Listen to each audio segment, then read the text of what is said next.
ایک واقعہ میں آپ کو سناتا ہوں کہ حضرت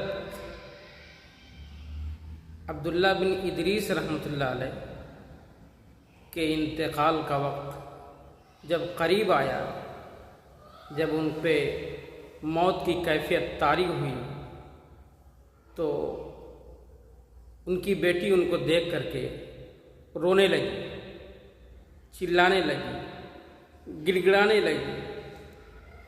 تو حضرت عبداللہ بن ادریس رحمۃ اللہ علیہ نے اپنی بیٹی سے کہا، اے میری بیٹی رو مت۔ اس گھر میں عبداللہ بن ادریس نے 4000 قرآن کریم ختم کی ہے۔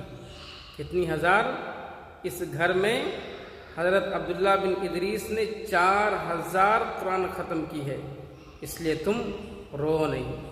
ہم لوگ بھی عمل کریں اور اپنے گھروں میں زیادہ سے زیادہ قرآن کریم کی تلاوت کریں، اللہ کا ذکر کریں، تاکہ اللہ تعالی ہم سے راضی ہو، اللہ ہم سے خوش ہو، اللہ عمل کی توفیق دے۔ بات اچھی لگے تو لائک، شیئر، سبسکرائب ضرور کریں۔